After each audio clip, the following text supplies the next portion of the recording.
दिव्य वैकुंठ लोक में भगवती महालक्ष्मी बड़ी कोमल हैं। भगवती लक्ष्मी जी अत्यंत कोमलांगी हैं। लक्ष्मी जी की अवतार हैं भगवती श्री जनक नंदिनी जानकी जी। उनके विषय में तो कहा सी नदीनी पग अवनी कठोरा, कभी कठोर भूमि पर वो चली ही नहीं हैं। अत्यंत कोमल भगवती श्री जी हैं और अपने कोमल हाथों से भगवान के चरणों को दबाती रहती हैं। भगवान भी बड़े कोमल हैं। भगवान कितने कोमल, बोले कोमल बिस्तर पर सोने के कारण भगवान बड़े कोमल हैं। अब भगवान में और सामान्य जीव में क्या अंतर, बोले आपके सामने आप सोए हुए हैं और कोई आकर के कह दे कि अरे भैया देखो सांप निकला है, तो आपको नींद आएगी क्या? कितनो पक्की नींद हो, कितनो प्रगाढ़ निद्रा हो, वो आप घबरा करके अरे कहाँ सांप है, और कोई कह दे कि आपके बिस्तरवे में घुसा हुआ है सांप, तब तो आप उछल पड़ेंगे। और यहाँ भगवान की स्थिति क्या है? भगवान का बड़ा सुंदर बिछौना है। कैसा? बोले हमारे यहाँ बिस्तर के 5 गुण बताए गए हैं। बिस्तर कैसा हो जिस पर आपको सोना है? बोले बिस्तर का एक गुण है, बोले जिसको नींद ना आती हो, टेंशन बोधरेशन से भरा हुआ हो, सबसे पहले वास्तु का ध्यान रखे, घर हमारा वास्तु के अनुसार बना हुआ हो। दूसरा, घर का जो कमरा है, जो सोने वाला शयन कक्ष है, बेडरूम है हमारे घर का, वह सफेद रंग का हो। बहुत ज्यादा लाइट में वो पेंटिंग उसकी ऐसी ना हो कि आंखों में चुभे। शांति, क्योंकि श्वेतम शांतिकरम प्रोक्तम, शांति प्रदान करने वाला सफेद रंग हो। बिस्तर कैसा? बोले सफेद रंग का बिस्तर हो। ये एक पहला गुण है जो शांति को देता है। बोले दूसरा वह ठंडी में गर्म रहे और गर्मी में ठंडा रहे, ऐसा बिस्तर हो, ये दूसरा गुण है। तीसरा गुण क्या? बोले मुलायम होना चाहिए, कोमल होना चाहिए, ऐसा यह गुण होना चाहिए। बोले यह तीसरा गुण। बोले चौथा गुण क्या है? बोले चौथा गुण सिर की तरफ ज्यादा उठा हुआ हो और पैर की तरफ थोड़ा सा कम हो, और हल्का हल्का सा प्रकाश हो, एकदम गाढ़ा अंधेरा ना हो कि हाथ ऐसे करो तो सुझाई ही ना पड़े। एकदम हल्का सा झीना झीना प्रकाश होना चाहिए। बोले ऐसे 5 गुण वाला बिस्तर। बोले भगवान का बिस्तर कैसा है? बोले क्षीर समुद्र है, सफेद रंग का वह क्षीर समुद्र है। चारों तरफ दूध है, दूध भरा हुआ है। एक बुद्धिमान आदमी का महाराज वो खराब नहीं होता है। हमारे यहाँ तो भगोना में कल दूध खराब हो गया महाराज है। हमारे यहाँ तो हल्का सा थोड़ा सा निश्चिंत आप हो जाए, थोड़ा लापरवाही हो जाए तो दूध बैठ जाता है, फट जाता है, और वो दूधवा इतने दिन से भरा है, खराब नहीं होता है। बोले जिस प्रकार गाय के थन में दूध जिस वातावरण में रहता है, माँ के स्तनों में जो दूध रहता है जिस वातावरण में, वही वातावरण दिव्य वातावरण निर्दोष है क्षीर समुद्र का। उसमें वह दिव्य सत्व गुण का घनीभूत समुदाय जहां पर है, ऐसा वह क्षीर समुद्र है। उसमें कभी दोष आता नहीं है। और क्षीर समुद्र में सफेद रंग के कर्पूर गौरम करुणावतारम, वो साक्षात भगवान संकर्षण ही वो विविध रुद्र रूप में अवतीर्ण होकर के और समस्त लोकों में नियमन करते हैं। वह संकर्षण भगवान शेषनाग, वो सफेद रंग के कर्पूर जैसा रंग है उनका। बोले भैया रात्रि के समय आप अपने हाथ के नीचे टार्च जलाओ तो लाल लाल बड़ा सुंदर हाथ दिखाई पड़ता है, और शेषनाग के फण के ऊपर हजारों हजार मणियां हैं। वो मणियां जब चमकती हैं और सफेद रंग के उस भरे हुए वो दिव्य क्षीर समुद्र पर उनकी किरणें पड़ती हैं तो बड़ा सुंदर वातावरण, और फन से छन करके जो प्रकाश वह झीना झीना भगवान के ऊपर पड़ता है, बड़ा सुख मिलता है। बोले कोमलता अगर देखनी है, बोले सिर की तरफ तो फण है और कोमल कितना, बोले सांप से ज्यादा कोमल कोई होगा क्या। बोले भैया कितनो डल्लफ का गद्दा है, उसके ऊपर जब हम सोएंगे तो जैसे लेटे वैसे वो तो दब गया, तो दबा जैसे कोमलता उसकी समाप्त हो गई। अब इधर पलथा लेंगे, करवट बदलेंगे तो इधर वाला फूल जाएगा, इधर वाला पिचक जाएगा। परंतु भगवान शेष नाग कैसे अत्यंत कोमल हैं, और कोमल शेष भगवान जब सांस लेते हैं तो फूल जाते हैं, सांस निकालते हैं तो पिचक जाते हैं, फूलते हैं पिचकते हैं। भगवान को उसी में झूले का भी आनंद प्राप्त हो जाता है। खूब सुखद निद्रा, और गर्मी में ठंडे और ठंडी में गरम। ऐसे शेषनाग भगवान के ऊपर भगवान सदैव सोते ही रहते हैं। अब सोते रहते हैं और शयन करते हुए भगवान चरण दबाती रहती हैं भगवती कमला देवी। वो चरण दबाते समय भगवान की आंखें खुलती हैं, और जैसे आंखें खुली अनेकों लोकों का सृजन हो जाता है। अनेकों ब्रह्मादि लोकपाल, दिक्पाल, सूर्यादि नवग्रह मंडल आदि 33 करोड़ देवता सहित असंख्यों 84 लाख योनियों के प्राणी सब पैदा हो जाते हैं। उनको देख करके भगवान मुस्कुराते हैं, तो लीलाएं प्रारंभ हो जाती हैं। लीला विभूति में भगवान आंखें खोले, मुस्कुराए और थक गए, फिर आंखें बंद कर लेते हैं। इतने में होता क्या है, बोले भैया इतनी देर में महाप्रलय आ जाती है। महाप्रलय कैसे, बोले इतनी देर में समय कितना बीत जाता है। बोले भैया हमारा आपका जब 1 साल बीतता है तो देवताओं का 1 दिन हो जाता है। ऐसे देवताओं के 100 वर्ष जब व्यतीत हो जाते हैं, और तब ब्रह्मा जी का ब्रह्मणो दिन मुच्यते वर्षम दिव्य सहस्राणी। क्या है, दिव्यम वर्ष सहस्राणी ब्रह्मणो दिन मुच्यते। दिव्यम माने चतुर्युग सहस्राणी ब्रह्मणो दिन मुच्यते। 4,32,000 वर्ष। कलयुग का मान 8,64,000 वर्ष। ये द्वापर का मान 12 लाख से अधिक वर्ष। ये त्रेता का और 17 लाख से ऊपर सतयुग का मान। ये जब 1000 राउंड कर लेते हैं तो ब्रह्मा जी का 1 दिन व्यतीत होता है।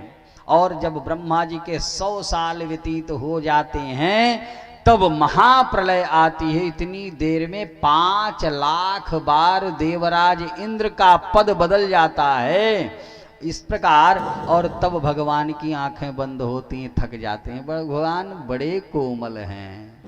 अभी तो अब ब्रह्मणो दिन मुच्यते माने 500 बार ये सतयुग त्रेता द्वापर कलयुग बीतेंगे तो ब्रह्मा जी की दोपहरी, अभी तो द्वितीय परार्धे। संकल्प में हमारे घनश्याम आचार्य जी क्या बोलते हैं, ओम विष्णु विष्णु विष्णु ब्रह्मणोनि द्वितीय परार्धे। दूसरा प्रहार चल रहा है। और ऐसे अभी ब्रह्मा जी की दोपहरी हुई है। अभी माने 500 वर्ष, 500 बार ये जब बीतेंगे तो दोपहरी पूरी होगी। अभी 500 बार, अभी सतयुग त्रेता द्वापर कलयुग का राउंड होगा, तब ब्रह्मा जी का दिन होगा। तब तक अभी भगवान शयन किए हुए हैं। और स्वयंभू मनु और शतरूपा की स्थिति में आपको बता रहा था। ऐसे स्वयंभू मनु और शतरूपा का जन्म हुआ, और जन्म होने के बाद में वो सृष्टि क्रम उनको बढ़ाना है। और उसी समय भगवान का जो दिव्य लोक है, भगवान तो शयन कर रहे थे, तो शयन करते समय अत्यंत कोमल भगवान को देख करके, रे राम इतने सुकुवार हैं ये कैसे बड़े बड़े दैत्यों से युद्ध करते हैं, समझ में नहीं आता है। अभी मन में विचार कर रही थी, तब तक भगवान के शरीर से निकली हुई माया माया जो उनकी योग माया है निकली है, और 4 जो दिव्य ऋषि हैं, यह सनकादिक ऋषि उनके पास पहुंच गई। वो तो ध्यान लगा करके समाधि में बैठे हुए थे। और किंजल कमिश्र, किंजल कमिश्र, वह मकरंद वायु, वो मकरंद वायु माने कमल की खुशबू, कपूर की खुशबू, मलयागिरी की सुगंध दिव्य जो है वह उनके, और तुलसी की सुगंध, किंजल कमिश्र तुलसी मकरंद वायु, दिव्य वह ब्रह्मगंध इनके नाक में गई है। तब तक योग माया गई और सनकादिक ऋषियों की परिक्रमा करके फिर भगवान के अंग में समा गई, और इधर ये ब्रह्मगंध लगी। तब सूंघते हुए अरे ये सुगंध कहाँ से आई, बस सुगंध के पीछे पीछे चल दिए सनकादिक ऋषि, और वहां दिव्य वैकुंठ लोक का द्वार बंद है, लेकिन अव्याहत गति है इनकी, ये कोई इनको रोक सकता नहीं। बंद दरवाजे से अंदर घुस गए, बंद दरवाजे से अंदर घुस गए। भगवान शयन कर रहे हैं, सो रहे हैं, और वहां पर भगवान के परिकर हैं जो पहरेदार हैं, चंड प्रचंड हैं, कुमुद कुमुदाक्ष हैं, भद्र सुभद्र हैं, जय विजय हैं, धाता विधाता हैं। ये कुमुदाय नमः, कुमुदाक्षाय नमः, पुंडरीकाय नमः, वामनाय नमः, शंकुकर्णाय नमः, सर्पनेत्राय नमः, और भद्र सुभद्रादि, जय विजय आदि, ये भगवान के जो पार्षद हैं ये सब खड़े रहते हैं सेवा में। और उसी में जय और विजय ने देखा, ये पता नहीं क्यों भगवान को डिस्टर्ब करने के लिए चले आते हैं। बाबाओं को कोई काम है नहीं, ये जब देखो पहुंच जाते हैं। चुपचाप जा रहे थे सनकादिक ऋषि, वेत्र हस्तान्यवारित, आगे बेंत लगा दिया है, और बेंत लगाया, कहा बोले महाराज आप तनाव देने के लिए आ गए हैं क्या?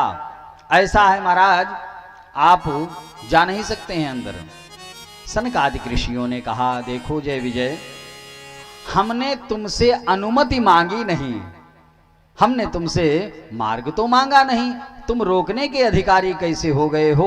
और तुमको ईर्ष्या है, जाओ तुम 3 जन्मों तक राक्षस और दैत्य बन जाओ।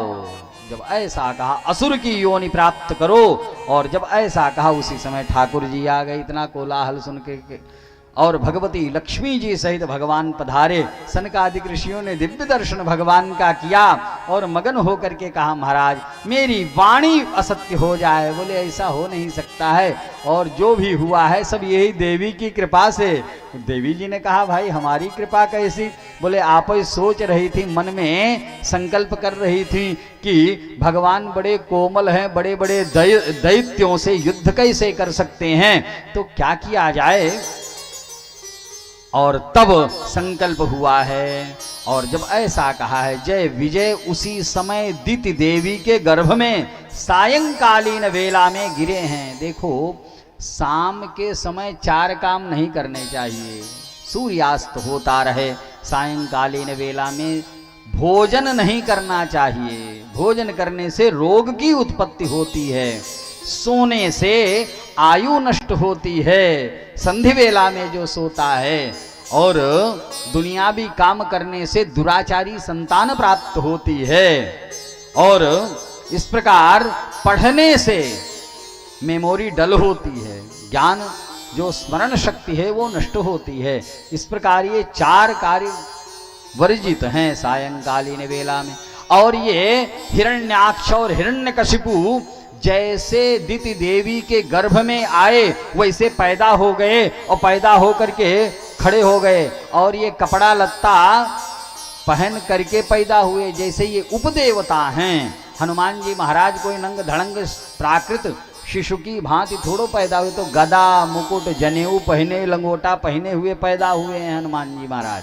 उसी प्रकार ये सब पैदा हुए, और पैदा हुए थे सरसर सरसर बढ़ने लगे, और बढ़ करके माँ को प्रणाम किया है। और हिरण्याक्ष सबसे पहले भुजा फैला करके आया और धरती देवी का अपहरण करके रसातल में ले गया है। और उसी समय लोक पितामह ब्रह्मा जी के नाक से कुछ ऐसा सफेद रंग का पदार्थ निकला, वो उस दिव्य सुअर के रूप में हुआ है। और सुअर ने उसे बढ़ने लगा, विशाल पर्वताकार सूकर हो गया है।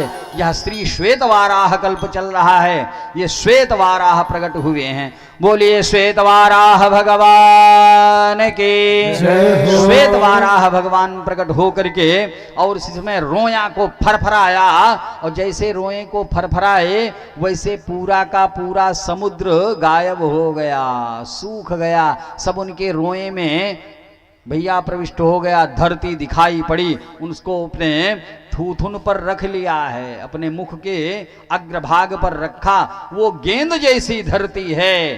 कितनी, अब तो यहीं पर विराम आज करना पड़ेगा, यहीं पर विराम अब हो जाएगा 2 मिनट में। बस मैं आपको कथा का जो अध्याय है वो पूर्ण कर दूं 2 सेकंड में।